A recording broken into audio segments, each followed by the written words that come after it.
Pete. I'm on Focus Forums here with Charles's transmission. We're going to do a Torsen install and post up a video because I'm tired of people asking how do I do this. So here we go. First thing you need to do is take off the throw-off bearing, slave cylinder. Cut. There you go. No traction. Alright, so this is how it comes off. Oh, it's cool. Just kind of be gentle with it, wiggle it a little, and pull it off the input shaft. Careful of the seal on the back of it here. That's the shaft seal. Alright, so now that the slave cylinder is off, we need our T40 bit on a ratchet. We're going to go around the bell housing and get all of these little Torx bolts out of here. There's a couple inside and there's a couple outside. I think there's 19 in total. Kind of go in a cross pattern and switch around as you break them free. Once they're all broken free, then you can take them all out all the way. Should I be like the Mazda dealer? Alright, the next step is taking off the bell housing. Got all these bolts out. So you need a rubber mallet. Do not use any type of metal hammer, even copper. So you just sort of go around the case. You know, there's a couple of places that are easy to hit. You'll hear the sound change. That means it's coming off. Just make sure you do it in an even kind of spacing like this.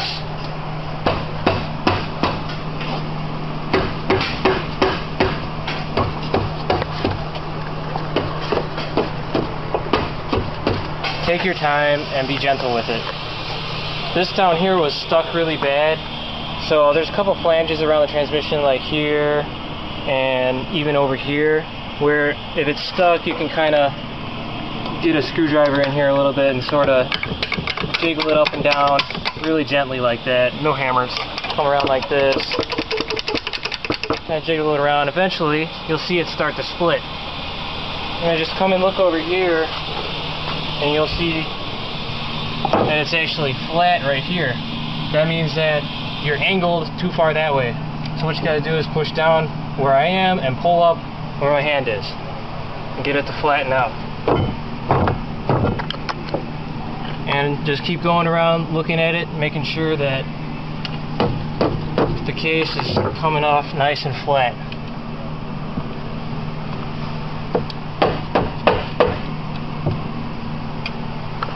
Alright, we're basically ready to come off really easily now. It's got nice space over here, plenty of space over here. Just a couple of light taps. And eventually it'll come off. Alright, so you saw it split open a little. Make sure you check the other side. Last thing you want this thing to do is come off crooked.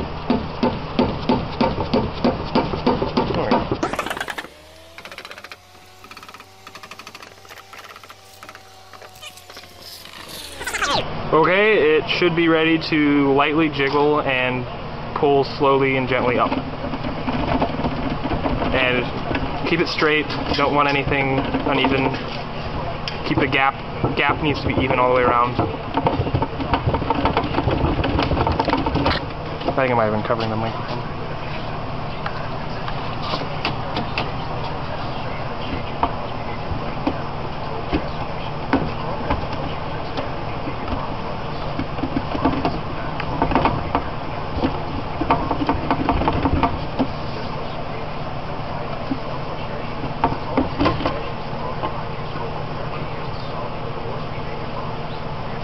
And there's the inside of your transmission. It's the cover. And there's the insides. And what we were saying earlier about going slowly, specifically, there's a lip here that you can use to break this. And your bearing falls out and stuff. It's not the end of the world, but it's not nice. So yes. Alright, when you're working inside your transmission, you'll want to make sure your hands are clean. Some people go as far as wearing gloves. Definitely want to do what you can to reduce the amount of dirt that's going to be in here. This comes out pretty easy. You just try to make sure that you're not pushing on the output shaft too much and pull straight up and out. Alright, changing the rain gear. This is a lesson in using 12-point versus 6-point sockets and wrenches and stuff. Obviously your 6-point is going to be much better. You have more surface area that you're grabbing on, you have less of a chance of marring the surface. But sometimes you have a crappy 6-point socket like this and you can't find any more in your shop, so you have to resort to using 12-point something or other.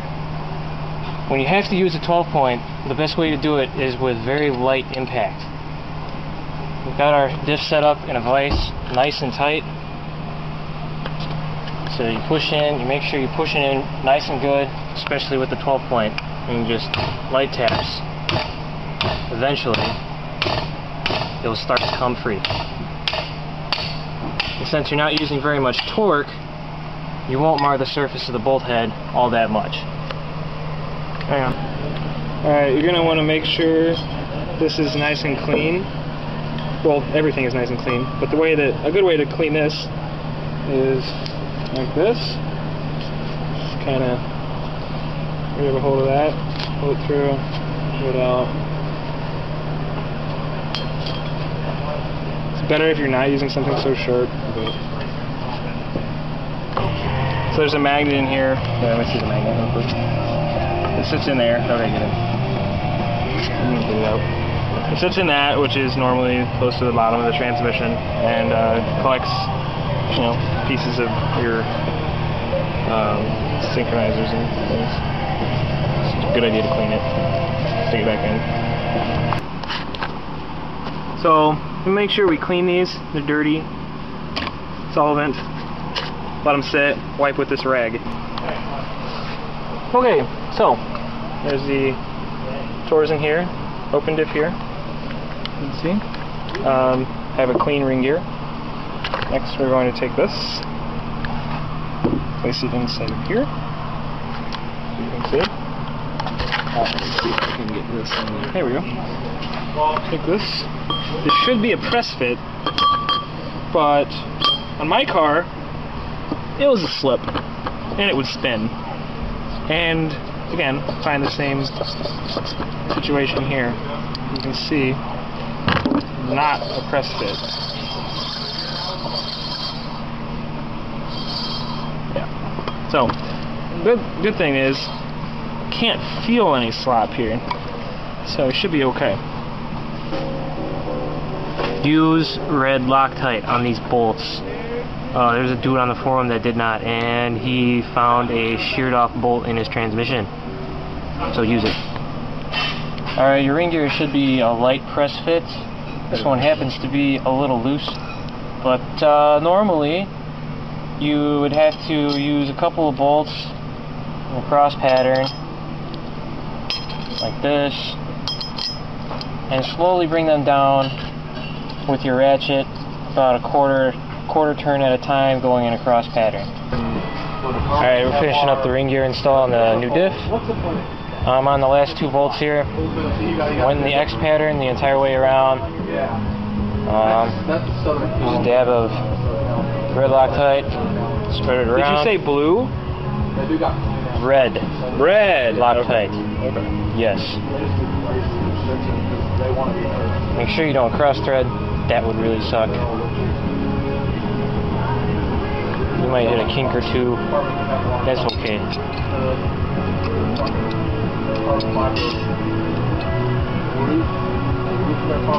Ratchet wrenches are your friend.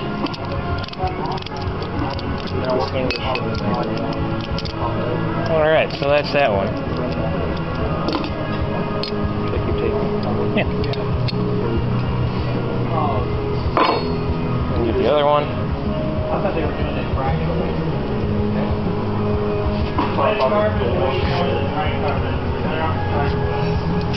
Well, I mean, you can get like a dry carpet from like back. Yeah, but it's like 7 or 8. Alright, that's that. You grab your torque wrench. Got the 6.15. Do not torque with the 12-point, please. Set to 65 foot-pounds. Can't read it.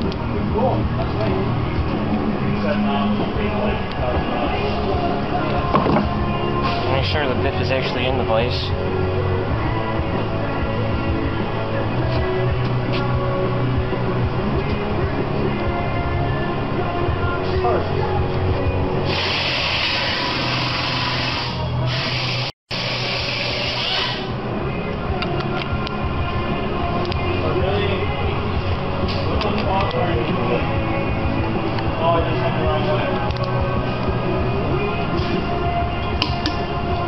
65.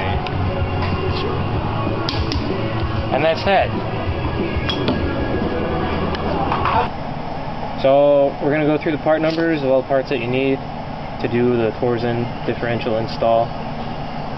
This is the, I believe, passenger side axle seal. I'm not sure if it's passenger or driver, but I think it's passenger. I'm sure you can read.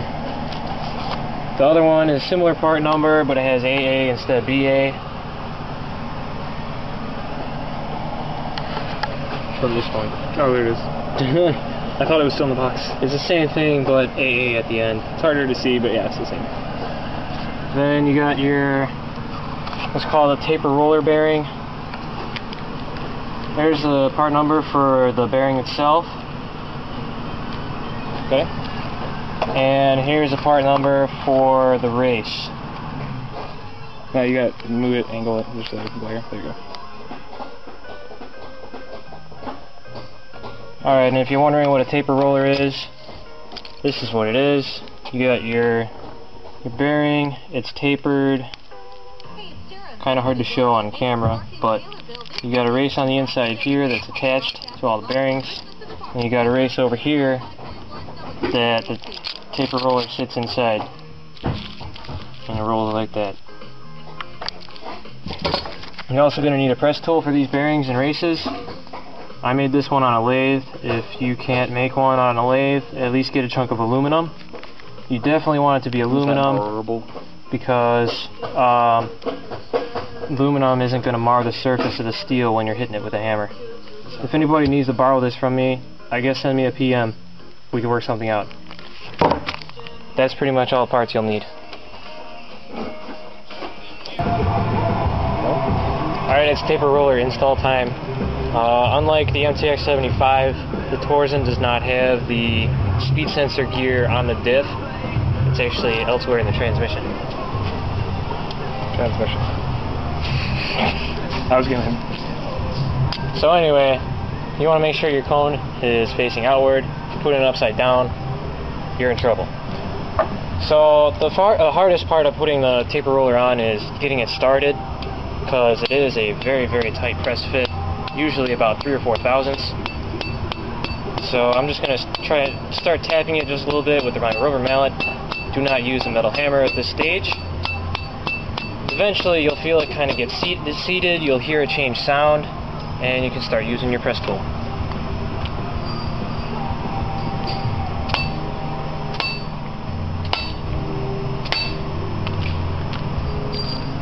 And then pull out the big guns.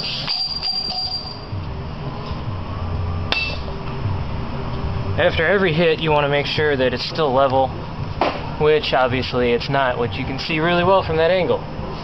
So I'm going to hit it on this side now.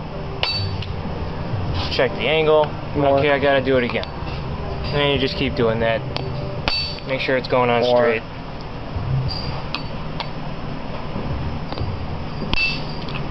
There you go. Alright, that straightened out quite a bit.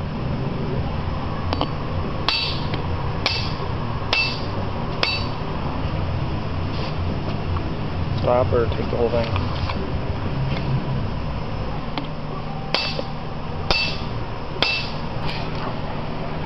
Eventually you'll be getting down pretty close. You'll hear it start to change sound. We should be selling this tape. Annoying. There it is. I don't know if anybody else heard that ring. Yeah. But that's pretty much telling you that you're almost at the bottom. There's a lot more solid feel to the hammer now.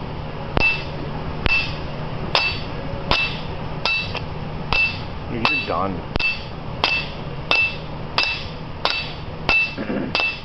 And that's that. Now you'll notice that this surface is actually a little bit lower, but on the MTX 75 the differential sticks out above the bearing surface, which is why I have machined this little lip in here. Next step is removing the old axle seals. A couple of reasons to do this. They wear out and it makes it really easy to change the races. So you pretty much just take a screwdriver, get it good on there, and start hitting it up. Pretty simple procedure.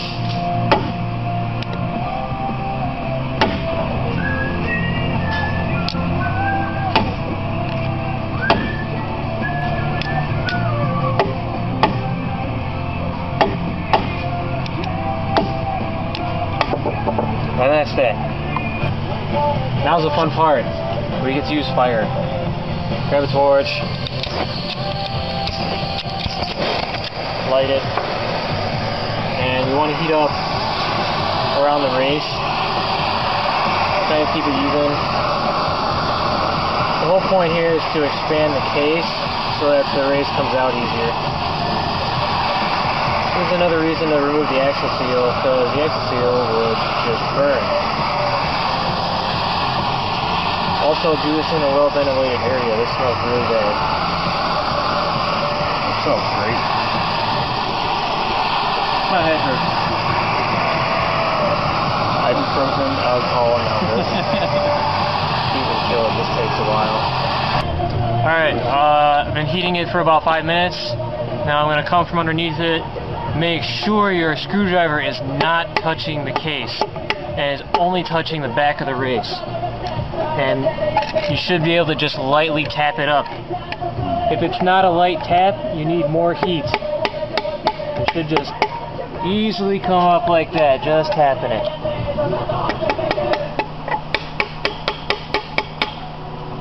Enter Star Wars music here. And watch out when it pops up, because that thing is going to be hot.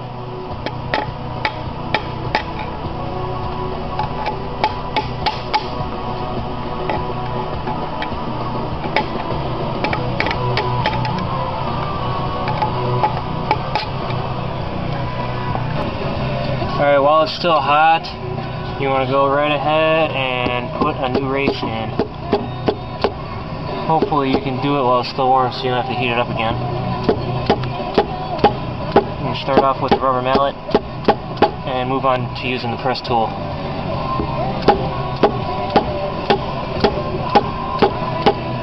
Checking preload. There's a shim on the other side. We don't have to worry about any shims or anything on this side. We're just replacing the race over here.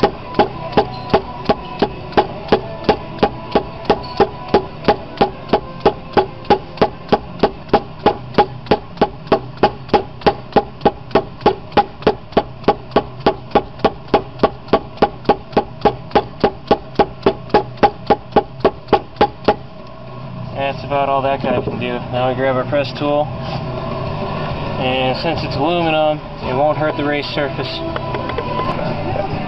Alright, so I've been going around the case, or around the race, like this, and setting up the edge of the press tool on the race.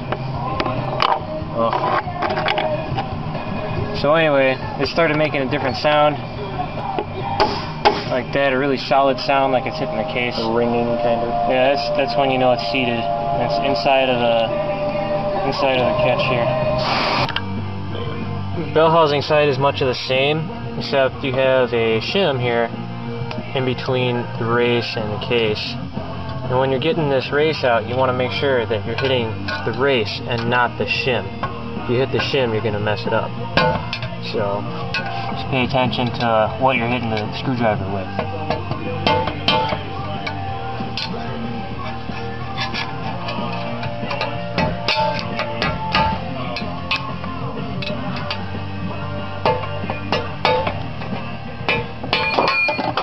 And that's that. Alright, now we're ready to install this shim without, install the race without the shim, so we can check the preload. Basically, just pound it in. Preload checking is very important because the load that is on the bearings can be too much and it can be too little. So it's important to get it right. I have these shims, which I'm going to go get. So this is a shim. A lot of people are always confused saying, hey, what's that? It goes behind the race. in the case. Basically, it pushes up against the differential so that the taper roller bearings are actually rolling and not just sliding. It's just the way they're designed. So you can use a caliper like this one. I prefer a dial caliper really, but these ones work pretty well too. Here's my inch scale, and you use these little lines here. There's 0.25, 0.5, 0.75, 1. You know. So basically, this shim is 22 thousandths thick. So we can use a measurement using a feeler gauge of the space here when everything is all put back together. Add this shim value to that thickness, and that's going to be our preload. I'll go through that later. So for now, we just need to install the race.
Charles, do you know where the feeler gauge is?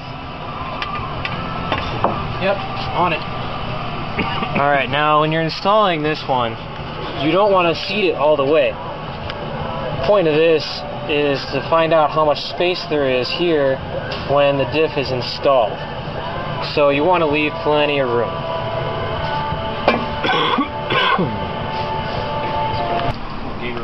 Alright, now I'm going to install the differential without the shim. Simple, you just drop it in place, make sure the gears are meshing, and don't smash your fingers, it hurts. There it goes. Grab the other half of the case.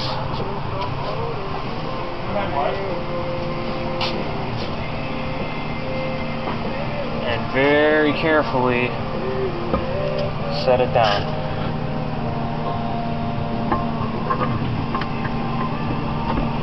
Everything should sort of align itself. Shouldn't really have to worry too much about getting all the pins in the right place. So you make sure you got your dowel rods in place. Give it a couple of taps. Make sure it's getting seated really well. Equal space all the way around. And just kind of tap it down until it's flat. And then once it's flat, we're going to install a couple of screws around the case. Alright, so got the case almost buttoned down all the way. Basically, I've got one here, here, here. I want a couple of places all the way around. Slowly just bring the case down nice and evenly, going around in a circle or in a cross pattern, however you see fit.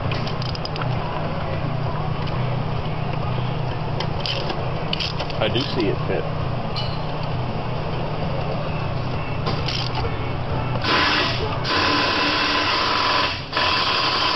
What are you eating? Chop chop. Oh. Go on. Yeah, smells good.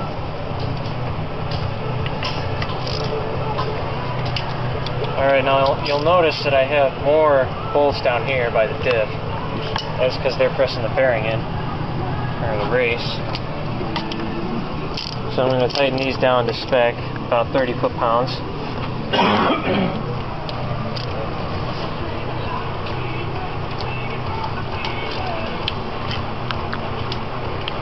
Pete, the human torque wrench, he knows exactly what 30 pounds is. That was 30.5. I recall. Okay. Alright. Now grab our feeler gauges. and you start checking. Alright, preload calculation. I'm a little tired, so hopefully I explain it well. You have your shim behind the bearing race pushing up against the differential. Preload is when you have more material here than you have space. So 6 thousandths of preload means that you have 6 thousandths too much shim space for there to be free space. Essentially, you're putting material where it doesn't want to be, and it puts a load on the bearing, which is a good thing. Taper rollers are designed to have a little bit of preload. So It'd be like, we found out 0, and then like now I have preload curves. Yeah, like that. And if it was negative, then you'd be like. All right, using our feeler gauges, we found that a 21 thousandths gauge fit into the space that we were showing you earlier. And we have a 26 thousandths, 26 or, yeah, okay. 27. 27 thousandths shim. So 27 minus 21, that's 6 thousandths of preload. Because there's 6 extra thousandths of shim to fill the space. Whoa. Essentially, now it's time to remove the belt housing once again, take out the race Any reason not to again, put the back tires and on? install the shim. And then put it all back together.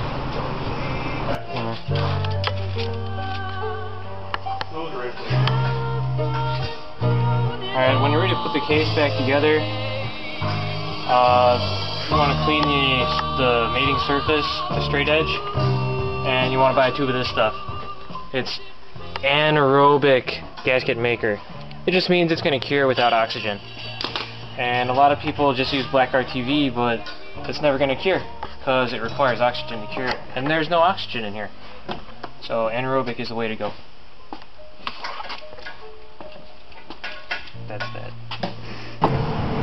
Last part of this, I figured I should probably show how to install these axle seals. You just kind of set them in there, push down a little bit, and then you grab your rubber mallet and lightly tap around the outside in a circle.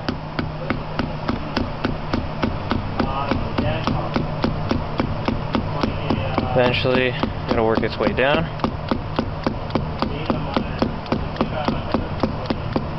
You don't want to hit it too hard.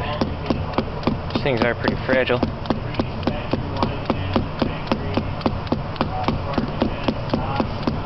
And you just keep tapping at it until you got no space.